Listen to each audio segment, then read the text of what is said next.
Alô, comunidade! São 5 horas da tarde, estamos ao vivo com mais um ICL Urgente aqui no ICL Notícias.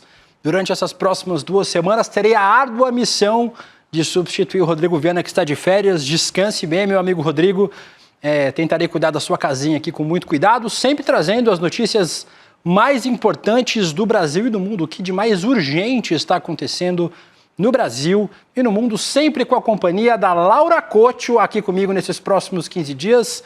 Boa tarde, Laura. Obrigada pela força sempre. Boa tarde, William. Um prazer ter você aqui no ICL Urgente. Boa tarde para vocês que estão nos assistindo pelos canais do Instituto Conhecimento Liberta e Eduardo Moreira no YouTube.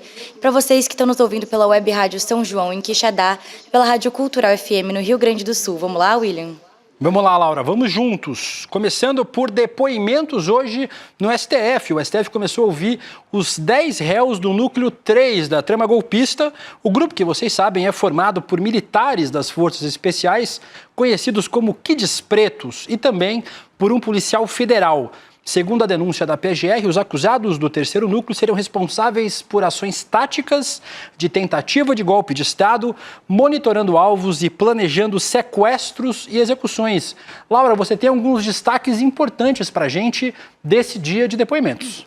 William, em depoimento, o tenente-coronel Fabrício Moreira de Bastos afirmou que recebeu ordens do Centro de Inteligência do Exército para buscar e encaminhar uma carta que pressionaria o alto comando das Forças Armadas a aderir à trama golpista. O documento era intitulado Carta ao Comandante do Exército de Oficiais Superiores da Ativa do Exército Brasileiro e teria sido enviado por Bastos a outros militares das Forças Especiais nessa tentativa de conseguir a adesão ao golpe. Um outro destaque, o tenente-coronel Hélio Ferreira Lima, também réu, afirmou que o documento encontrado pela Polícia Federal, que previa a prisão de ministros do Supremo, foi produzido pela 6ª Divisão do Exército em Porto Alegre. O documento se chamava Desenho Op Luneta e tinha como objetivo neutralizar a capacidade de atuação do ministro Alexandre de Moraes e realizar a prisão preventiva dos juízes do Supremo, considerados, abre aspas, geradores de instabilidade. William. A gente fala menos sobre esses outros núcleos, né, Laura, porque tem pessoas de menos expressão, inclusive dentro do Exército. Não tem generais, por exemplo. Os comandantes do golpe estavam nos primeiros núcleos, o núcleo 1 e 2, que já tiveram os seus depoimentos ouvidos. Mas certamente aí estava a parte de execução dessa tentativa de golpe de Estado, e a gente também fica muito atento à parte da execução. Vamos falar mais um pouquinho sobre este dia, porque o ministro Alexandre de Moraes determinou que os militares réus pela trama golpista trocassem suas fardas por roupas civis para poder participar do interrogatório. O problema é que a ordem do Alexandre de Moraes só chegou para os militares depois do início da audiência. Os tenentes-coronéis Rafael Martins de Oliveira e Hélio Ferreira Lima tiveram de terminar a sessão, tiveram de deixar a sessão, interromper a sessão pela metade para trocar suas roupas. De acordo com Moraes, a decisão foi tomada na medida em que a acusação é voltada contra os militares e não contra o Exército Brasileiro como um todo. Falando ainda sobre golpistas, vamos falar agora sobre o Jair Bolsonaro. Mensagens extraídas dos celulares de Jair Bolsonaro revelam que o ex-presidente articulou votos para uma CPI contra o ministro do Supremo, Alexandre de Moraes. O celular do ex-presidente, um dos, né? Lembrando que o Bolsonaro já teve mais ou menos 6 celulares apreendidos pela polícia até agora. Mas nesse celular específico, que foi apreendido no dia 3 de maio de 2023, na ocasião da operação que investigou fraudes em certificados de vacinação. Nas conversas anteriores a essa data, a de 3 de maio, tinham sido apagadas e não foram recuperadas pela polícia. Mas, nas que foram encontradas, 7.000 arquivos, que incluem conversas de WhatsApp, documentos, áudios e vídeos, tudo correspondente a uma semana anterior à apreensão. A informação foi divulgada inicialmente com exclusividade pelo jornalista Aguirre Talento do Estadão. Laura, o que é que encontraram no celular de Jair Bolsonaro? Um dos, né? Porque já foram apreendidos vários celulares do Bolsonaro. William, eu trouxe aqui alguns destaques. Em um dos diálogos revelados pelo Estadão, o ex-presidente Jair Bolsonaro orientou o deputado federal Hélio Lopes a assinar um pedido de abertura de uma CPI contra o ministro do Supremo Alexandre de Moraes e outros integrantes da corte. Essa conversa aconteceu em abril de 2023. Outro diálogo, também encontrado no celular do ex-presidente, também de 2023, o Bolsonaro orientou seu filho 03, o deputado Eduardo, a articular a derrota do PL das fake news. Na conversa com o Eduardo, que aconteceu no dia 2 de maio de 2023, 2023, o Bolsonaro disse que ao seu filho que o projeto deveria ser levado à votação no plenário naquele mesmo dia 2 de maio, porque o Bolsonaro acreditava que a oposição tinha maioria para vencer. Um outro destaque, William, o Jair Bolsonaro foi orientado a adotar um tom mais cauteloso com a divulgação das fake news, depois dele ter se tornado ter se tornado alvo de investigações da Polícia Federal justamente por conta disso, divulgar muitas fake news. O ex-presidente acionava o seu assessor, o Tércio Arnaud Tomás, que foi apontado como um dos integrantes do chamado Gabinete do Ódio, para checar a veracidade das informações antes de divulgar nas redes sociais. O Bolsonaro, que é conhecido por divulgar muitas fake news, né, William? Laura, e muita gente se pergunta por que a gente não tem mensagens do Bolsonaro articulando efetivamente o golpe de Estado. É simples, o Jair Bolsonaro trocava muito de telefones e também apagava suas mensagens. Nesse celular que a Polícia Federal encontrou com o Bolsonaro no dia 7, no dia 3 de maio de 2023, tinha mensagens de uma semana. E essas mensagens, 7 mil arquivos, né? Mensagens, áudios, vídeos, fotos, documentos foram trocados nesse período de uma semana. Porque antes disso as mensagens tinham sido todas apagadas. É por isso que é difícil encontrar rastros digitais. O Bolsonaro, espertamente, e todo mundo sabe que ele articulou uma tentativa de golpe de Estado nesse país, o Bolsonaro apagava as mensagens do seu celular com relativa frequência. Então é difícil a gente encontrar mensagens de Bolsonaro tramando o golpe de Estado, mas ainda assim a gente conseguiu encontrar, pelo menos essas mensagens, nesse celular do Bolsonaro, encontradas mostrando articulação para uma CPI contra o ministro Alexandre de Moraes, 2023, né? Lembrando que o Alexandre de Moraes é alvo dos bolsonaristas já há alguns anos e a campanha se intensificou nos últimos meses. E se intensificou, inclusive, fora do Brasil. Nos Estados Unidos, neste fim de semana, aconteceu a Cúpula Conservadora do Brasil, em Miami, na Flórida. Entre os convidados estavam o deputado Eduardo Bolsonaro, que estava licenciado, mas a licença já acabou, do PL de São Paulo, e o jornalista Paulo Figueiredo, que também é investigado por tentativa de golpe de Estado, entre outros crimes. O Paulo Figueiredo, vocês sabem, o neto do ditador. Em entrevista no final do evento, o Eduardo Bolsonaro afirmou que trabalha para que os senadores não encontrem diálogo e disse que não vai renunciar. A gente tem aqui a fala do Eduardo, ele disse em entrevista: eu trabalho para que eles não encontrem diálogo porque eu sei que vindo desse tipo de pessoa só haverá acordos daquele tipo meio termo, que não é nem certo nem errado. Eu sei o que é certo, não é dar 17 anos de cadeia para as velhinhas. Eu quero a liberdade destas pessoas. O Eduardo Bolsonaro, é meio difícil de entender o que ele fala, né? Mas foi isso que ele disse. Disse que ele sabe o que é certo e que a comitiva de 8 senadores, incluindo os senadores do PL, é que não sabe o que é certo para o Brasil.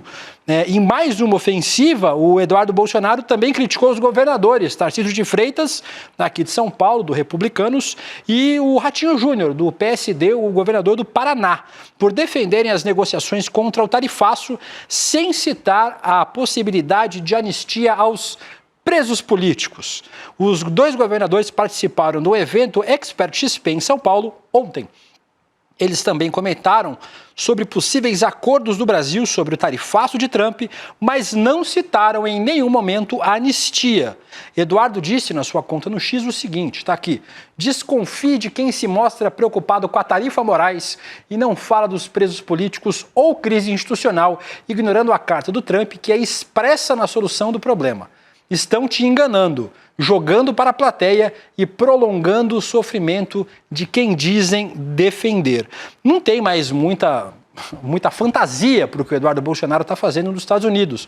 O Eduardo Bolsonaro foi buscar sanções contra o Brasil. Ele disse textualmente, a gente trouxe o texto aqui agora há pouco, que ele busca impedir com que os senadores brasileiros tenham um diálogo na Casa Branca, que eles consigam conversar com representantes do governo dos Estados Unidos, com senadores, com deputados estadunidenses. O Eduardo Bolsonaro é um criminoso de longa data, mas agora tem deixado muito claro os seus crimes de lesa pátria. Por isso que ele disse que quando voltar ao Brasil será preso.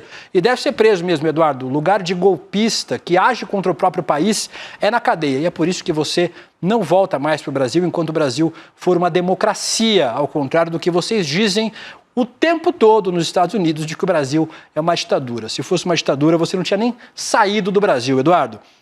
Mas vamos continuar. Enquanto isso, enquanto o filho 03 do Bolsonaro, o Eduardo, ataca sem nenhum freio, o filho 01 adotou uma outra estratégia.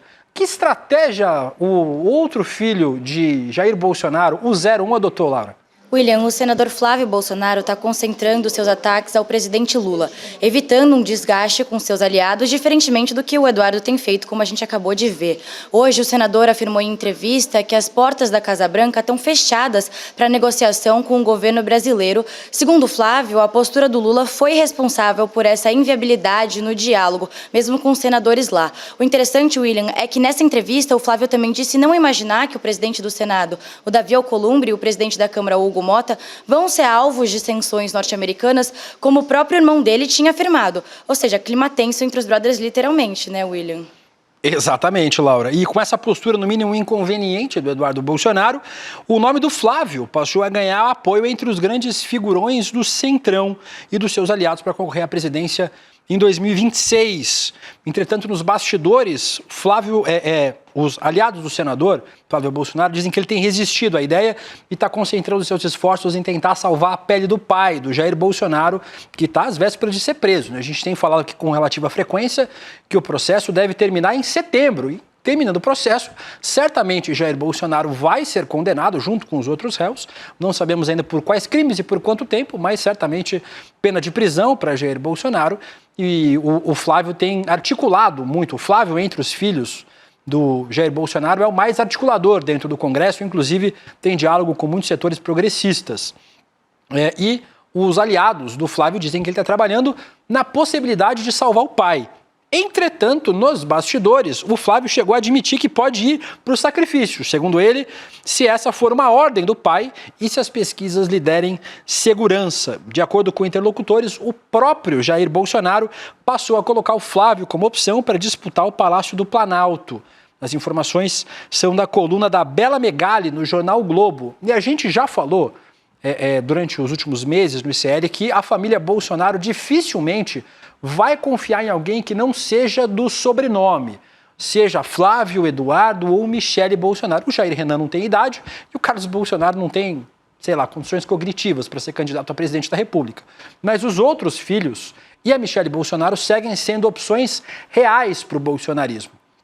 O Eduardo Bolsonaro se distanciou de ser uma opção ao fugir para os Estados Unidos e encabeçar essa campanha contra o ministro Alexandre de Moraes, contra os outros ministros, contra o presidente do Supremo, contra o presidente da Câmara dos Deputados, o presidente do Senado. O Eduardo virou o grande articulador dessa ofensiva do bolsonarismo nos Estados Unidos, buscando sanções contra o Brasil. Então o Eduardo acabou se queimando, né? As pesquisas de opinião que a gente tem trazido aqui no ICL mostram que a população, pelo menos a maior parte da população, tem sido crítica às tarifas do Donald Trump e tem associado diretamente as tarifas ao Eduardo Bolsonaro e ao Jair.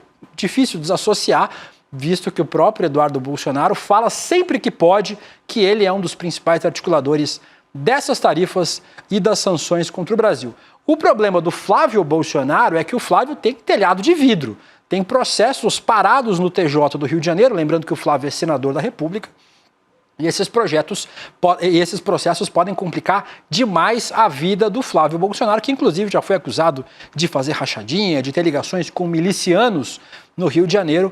Então o telhado do Flávio é um telhado mais de vidro nos bolsonaristas. A Michele ainda parece ser a opção mais segura, que tem menos telhado de vidro entre eles, mas ela não é filho, né? Ela é esposa do Jair Bolsonaro, e talvez o grau de confiança por isso seja um pouco menor. Vamos continuar acompanhando para ver quem o bolsonarismo vai apoiar, se vai ser Tarcísio, se vão lançar Flávio, se vai ser Michele, já que o Eduardo parece nesse momento ser carta fora do baralho do bolsonarismo. E a gente estava falando muito sobre Donald Trump e sobre o tarifaço. Tem mais novidades sobre o tarifaço de Donald Trump. No dia 1º de agosto, sexta-feira, começa a valer o tarifaço contra o Brasil, 50% sobre os produtos brasileiros exportados para os Estados Unidos. E, por enquanto, o governo Trump não dá nenhum sinal de recuo, muito pelo contrário. Com a data se aproximando, o secretário de Comércio dos Estados Unidos, o Howard Lutnick, confirmou a manutenção do prazo do tarifaço. Vamos ver o que o Lutnick falou nessa semana? Não haverá prorrogação nem mais períodos de carência. Em 1º de agosto, as tarifas serão fixadas, entrarão em vigor, as alfândegas começarão a arrecadar dinheiro. Mas, Laura Couto, parece que para esse secretário, o tarifaço foi só mais uma forma de ganhar dinheiro, de ficar rico. Conta essa história pra gente. Pois é, William, não é só no Brasil que tem mamata. O secretário do Comércio norte-americano, o Howard Lutnick, que a gente comentou, é um dos que lucraram muito com o tarifaço do Trump. Isso porque o Lutnick, ele mantém o controle da corretora BGC Partners. A empresa é uma das 3 que participaram naquela manhã do dia 9 de julho de um movimento incomum no mercado de contratos futuros de dólar. Esse movimento foi denunciado pelo ICL Notícias, numa matéria aqui do Kleber Lourenço e da Débora Maganha. Em apenas 75 minutos, entre as 11h30 da manhã e meio-dia e 45, 9 negociações somaram mais de 6 bilhões de reais, quase 10% do total do dia. E o anúncio do tarifaço contra o Brasil foi feito pelo Donald Trump às 4h17 da tarde. Agora, William, foi sorte ou foi informação privilegiada? Eu não acredito muito em sorte, Laura. Então, para mim, informação privilegiada, mesmo porque não aconteceu só nesse caso. A gente teve esse caso dos Estados Unidos, mas em vários países do mundo a gente tem suspeitas de informações privilegiadas, inclusive aqui no Brasil. Mas a gente fala da África do Sul, do Canadá, da União Europeia. Sempre que os tarifaços são anunciados, tem gente que ganha muito dinheiro. Tem gente que vai e compra a moeda local, a moeda sul-africana, o dólar canadense, euro, para depois vender a moeda quando o preço começa a cair. Então, compram na baixa e vende quando o preço está lá em cima. Então, é um movimento que tem sido acompanhado no mundo todo e certamente as informações vêm do governo do Donald Trump.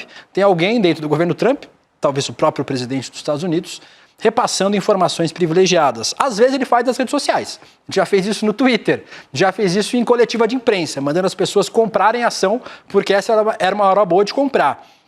Mas o Donald Trump também pode estar fazendo isso nos bastidores, ajudando algumas pessoas a ficarem mais bilionárias. Enquanto isso, o governo Lula vai fazendo o que pode. Está tentando negociar com o Trump, mas, por enquanto, sem resposta. O líder do governo, no Senado, o senador Jacques Wagner, do PT da Bahia, afirmou nesta segunda-feira que vai ser difícil conseguir adiar o tarifaço dos Estados Unidos contra o Brasil. O Jacques Wagner está em Washington com uma comitiva de 8 senadores para tentar negociar sobre taxas. Eles começaram hoje, os 8 senadores, inclusive uma comitiva muito diversa, né? Tem a Tereza Cristina, que foi ministra da Agropecuária do Bolsonaro, tem o Marcos Pontes, o astronauta, que foi também ministro da Ciência e Tecnologia no governo Bolsonaro, outros senadores do PSD, do MDB, do PP e do PT, uma comitiva muito diversa. Eles começaram hoje uma série de reuniões com congressistas e representantes do setor produtivo dos Estados Unidos. O governo Lula vai fazendo o que pode, que é mostrar disposição para a negociação. Enquanto o governo Trump usa as tarifas como arma para ameaçar o mundo todo, o governo brasileiro faz o que pode, tenta negociar as tarifas. Mais do que o governo brasileiro está tentando entregar, ele não consegue. Mas o governo não pode entregar a absolvição de Jair Bolsonaro, mesmo porque ele não foi nem condenado, e certamente o governo não vai discutir projeto de anistia, porque esse governo, que aí está, tentou passar depois de 8 dias no cargo por uma tentativa de golpe de Estado, inclusive com plano de execução do Lula, então presidente eleito, Geraldo Alckmin, vice-presidente eleito, e do ministro Alexandre de Moraes, do STF. Certamente, se é uma coisa que esse governo não fará, e acertadamente, é discutir a anistia de golpista. Golpista tem que estar na cadeia. Além da comitiva, essa que está nos Estados Unidos, o chanceler, o ministro das Relações Exteriores, Mauro Vieira, também viajou para os Estados Unidos nessa semana. O chanceler está em Nova York para uma conferência na ONU. E ele disse que pretende ficar até terça-feira, mais conhecido popularmente como amanhã nos Estados Unidos. Mas ele disse que também pode esticar a viagem caso os Estados Unidos mostrem disposição de negociar. Pode ir até Washington, inclusive, para conversar com representantes do governo dos Estados Unidos. No Brasil, outras figuras políticas querem se unir com o governo para tratar das tarifas. A Laura Couto traz mais informações. Laura, quem seriam essas pessoas que têm procurado o governo para falar sobre tarifa? William, o Fórum dos Governadores solicitou uma reunião com o governo Lula para discutir quais devem ser as reações ao tarifaço do Trump, que deve entrar em vigor nesta sexta-feira, dia 1º de agosto. O anúncio foi feito pelo Ibanez Rocha, que é o governador do Distrito Federal, depois de uma reunião com o Alckmin nesta segunda-feira, na tarde de hoje. Na saída do encontro com o Alckmin, o Ibanez falou da importância em reunir com o governo. Ele disse o seguinte, abre aspas, a reunião foi bastante produtiva, o Alckmin nos colocou a par do que estão fazendo dessa questão das tarifas e trouxe para ele o convite dos nossos fóruns dos governadores. Todos os governadores estão muito preocupados, alguns vão perder mais, alguns vão perder menos, mas acho que temos condições de fazer um diálogo com todos, unindo toda a classe política brasileira em torno desse problema que é nacional. Foi isso que o Ibanez Rocha disse. Vale lembrar que, faltando 4 dias para o tarifaço entrar em vigor, o Trump já fechou acordos comerciais com o Japão, com o Reino Unido e com a União Europeia, e com a China, só o Brasil está de fora, William. A diferença, Laura, é que para esses países o Trump tem pedido medidas comerciais factíveis, o que dá para fazer, reduzir tarifa, negociar tarifa. O que o Trump pede para o Brasil, uma coisa que o Brasil não pode entregar, que é a absolvição de Jair Bolsonaro, deposição de ministro do STF. O que os Estados Unidos querem no Brasil, inclusive, a gente tem falado sobre isso muito, é que os Estados Unidos tratam o Brasil como um espaço de teste. O Brasil está sendo usado como cobaia dos Estados Unidos para exercer sua influência na América Latina, diferentemente dos outros países onde o Trump tem proposto barreiras comerciais. Aqui a barreira não é comercial, é a barreira política. O que Trump quer, o Brasil não pode entregar, por isso as negociações são inviáveis. Apesar disso, os governadores vão fazendo o seu papel, apesar de muitos bolsonaristas terem sido criticados, Ratinho Júnior, Ibanez Rocha, Tarcísio de Freitas, têm sido criticados por buscar diálogo. Eles fazem o que um governador de estado deve fazer, tentar resolver o problema, ao contrário de tentar piorar o problema. Quem também falou sobre o tarifaço, além dos governadores, nesta segunda-feira foi o presidente Lula. Numa cerimônia no Rio de Janeiro, o presidente criticou a decisão unilateral do Trump em taxar o Brasil e falou da falta de patriotismo da família Bolsonaro. O Lula continua se aperfeiçoando nas imitações. Vamos ver o que disse o presidente. Tem divergência? Tem. Senta numa mesa, coloca a divergência do lado e vamos tentar resolver. E não de forma abrupta, individual, tomar a decisão de que vai multar, taxar o Brasil em 50%. Então, isso é o filho do Coisa e o Coisa que estão pedindo para fazer. Ou seja, o cara que fazia a campanha embrulhado na bandeira nacional. O cara que fazia embrulhado na bandeira nacional, Brasil acima de tudo. E agora, ele vai com a desfaçatez, Brasil acima de tudo, mas primeiro os Estados Unidos. É uma falta de vergonha, uma falta de caráter, uma falta de patriotismo. O presidente Lula sentiu, que as imitações estavam fazendo sucesso nas redes sociais e investiu em continuar fazendo as imitações, tem dado certo aí. Mas o presidente disse o que todo mundo tem dito, que as tarifas são um pouco patrióticas e quem defende tarifa contra o Brasil não é patriota. Quem também se complicou essa semana foi o deputado Nicolas Ferreira. O deputado virou réu, junto com o deputado estadual Bruno Engler, na Justiça de Minas Gerais por disseminar informações falsas contra o então prefeito de Belo Horizonte, o Fuad Noman, no segundo turno das eleições de 2024. Caso sejam condenados, os dois podem ter os direitos políticos suspensos, se tornar inelegíveis e pagar uma indenização por danos morais coletivos. Também são alvos da ação a deputada estadual delegada Sheila e a coronel Cláudia. Eles adoram colocar um militar, um policial na política. A coronel Cláudia, que foi candidata a vice-prefeita na chapa do Bruno Engler. Todos os 4 envolvidos são, claro, do PL, do Partido Liberal. Laura, que história é essa? Conta pra gente. Nicolas Ferreira pode ficar inelegível? William, de acordo com a denúncia, os deputados Nicolas Ferreira e Bruno Engler organizaram uma campanha de desinformação nas redes sociais e nos veículos de comunicação durante os últimos dias da eleição de 2024. O objetivo era influenciar o resultado do segundo turno em Belo Horizonte. Na época, a prefeitura de BH estava sendo disputada justamente pelo Bruno Engler, o acusado, e o então prefeito Fuad Noman, que estava disputando a reeleição. A denúncia aponta que os acusados distorceram trechos do livro Cobiça, que foi escrito pelo Fuad Noman, sugerindo falsamente que o prefeito escreveu um livro erótico em que relata o estupro de uma criança de 12 anos. Mesmo assim, o Fuad Noman venceu a eleição, a reeleição dele em 2024. Ele morreu em março desse ano, aos 77 anos. A promotoria afirma que o Nicolas teve o papel central na divulgação das informações e o deputado usou do seu alcance nas redes sociais para disseminar o conteúdo falso, William. É isso, Laura. O bolsonarismo fez o que faz de melhor. É uma máquina de assassinar reputações. Tentaram fazer isso com o Fuad Noman. O homem, inclusive, à época, estava doente, acabou morrendo nesse ano, em decorrência de um câncer. O então presidente eleito, o então prefeito eleito de Belo Horizonte, o Fuad Noman. A gente espera que a justiça seja feita e que o Nicolas e o Bruno Engler paguem pelos crimes cometidos. Vamos falar sobre o mapa da fome. O Brasil saiu de novo do mapa da fome, segundo um relatório divulgado nesta segunda-feira pela Organização das Nações Unidas, a ONU. Menos de 2,5% da população brasileira está em risco de subnutrição, o que tira o Brasil da categoria insegurança alimentar grave depois de 3 anos. Façam as contas.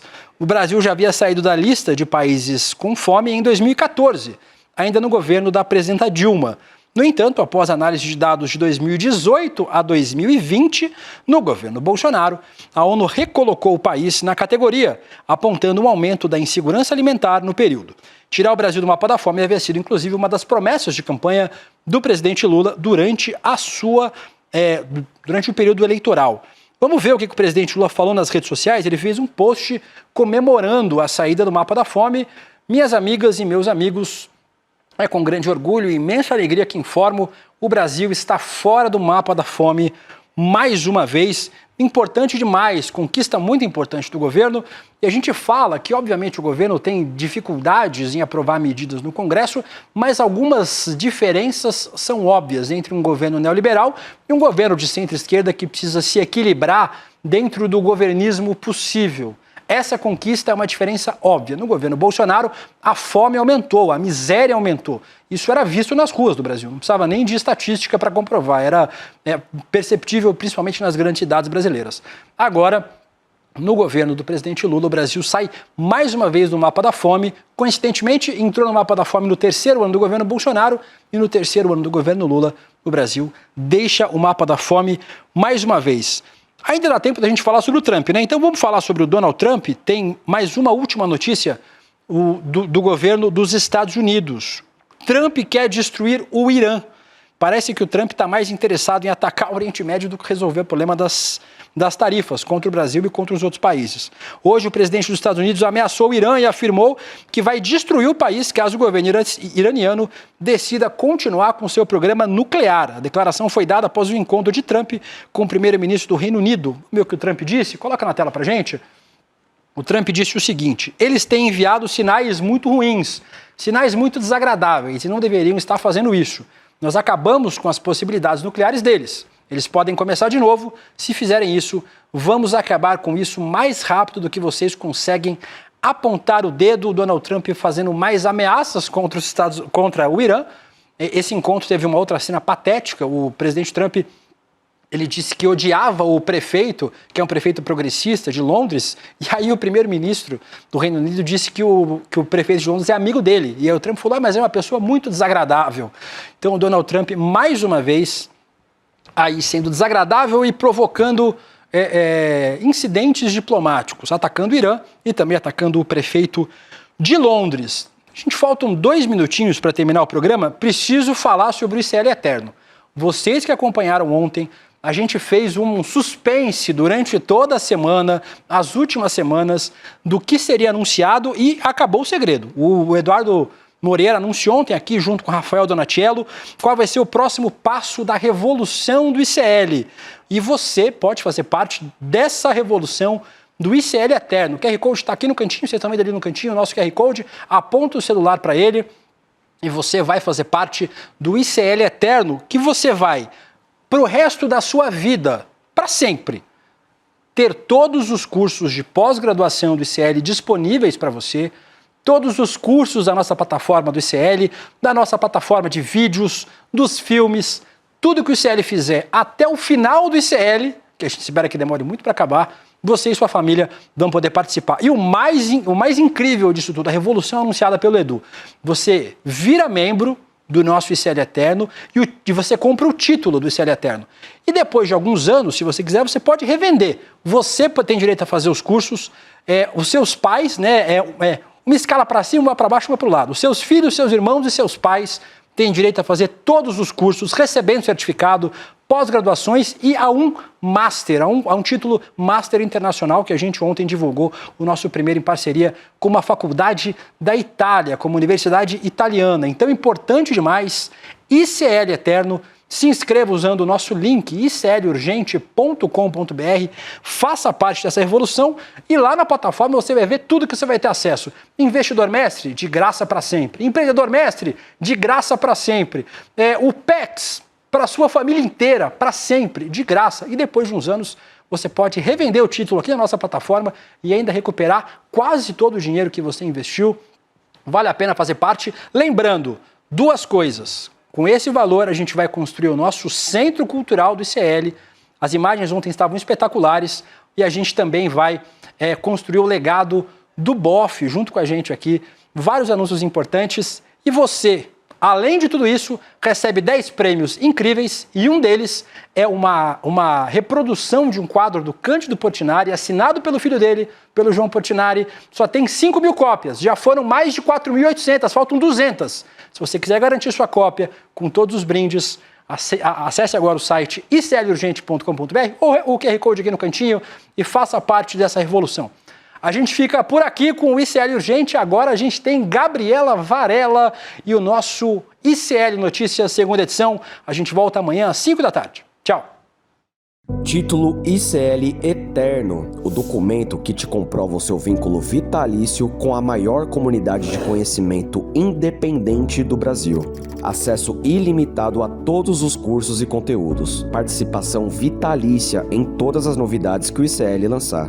Apoio na construção dos nossos sonhos. Seu nome eternizado como apoiador do ICL. Não é assinatura, não é renovação. É conhecimento para você e para sua família para sempre. ICL Eterno, porque o conhecimento liberta para sempre.